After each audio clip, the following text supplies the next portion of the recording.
Hi, Church. I'm talking to you today just to bring you a short update on our plans for the future as we navigate these uncertain times.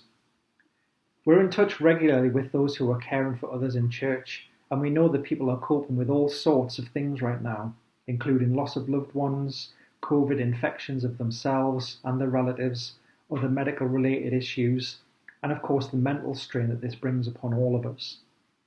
And as we consider this, I'm reminded of the verses in Mark 4 where Jesus calms the storm. As he and the disciples were on a boat, it says, "A furious squall came up, and the waves broke over the boat so that it was nearly swamped. Jesus was in the stern, sleeping on a cushion. The disciples woke him and said to him, 'Teacher, don't you care if we drown?' He got up, rebuked the wind, and said to the waves, 'Quiet, be still.' Then the wind died down, and it was completely calm. He said to his disciples, 'Why are you so afraid? Do you still have no faith?' They were terrified and asked each other, 'Who is this? Even the wind and the waves obey him.'" We're aware that so many in church have been struggling with personal storms of their own, whilst we've all been collectively in this big storm together of how the pandemic has changed the landscape around us. But we need to be encouraged and remember that Jesus was in no way worried by the storm back then, as he looked at it from his own heavenly perspective. And we need to be mindful that at some point the storm will subside.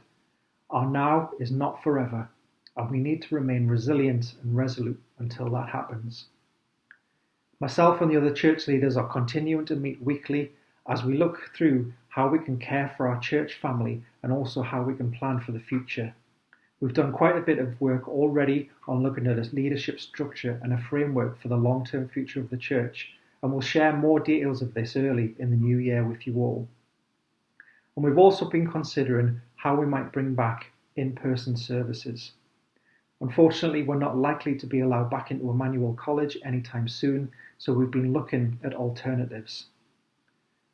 But as we consider this, we're also aware that many in church are providing frontline work in health and social care, bubbling with families, providing childcare or support, and also people are anxious about coming out. So we don't want to add any further pressure or risk to people who feel that they can't attend at this time.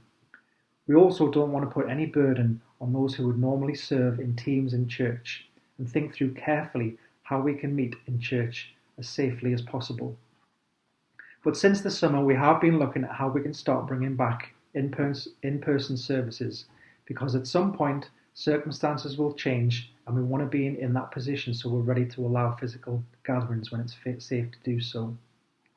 So going forward, we are looking at providing a monthly in-person gathering. Due to the rising levels of infection within the area, unfortunately, that's been delayed. We may not be able to get anything in place for November, but we do have a provisional booking for an in-person gathering on the 13th of December, which will have a Christmas theme to it. If circumstances allow and we're in a better place with infections and a lower risk to those attending, we'll proceed, and we will provide more details nearer the time. We've also been looking at other venues in the area that could provide us safe access and the possibility of meeting in a larger group. So it may well be that going forward we'll be meeting in more than one place. We should be mindful, though, and recognise that any physical gathering will be very different to what we've been used to in the past. There'll be no kind of mingling, singing will be restricted, after service refreshments and chat, unfortunately, won't be able to happen. But nevertheless, it'll be good to see people all behind their protective masks, and it'll be great just to see how much the children have grown up in the last 6 months. In the meantime, we do have smaller gatherings happening or about to start up very soon via a pre-booking system. We've been running an in-person prayer gathering on a Monday, and we're also piloting some family church and young people gatherings too.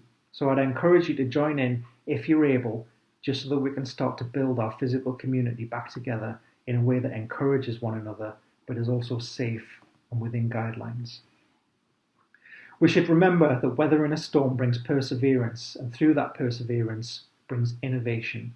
And we've already seen our outreach as a church grow significantly as we've been broadcasting our services online and at people's homes during the pandemic. This, of course, is something we thought would just be a short-term measure, but it's turned into something very much more long-term.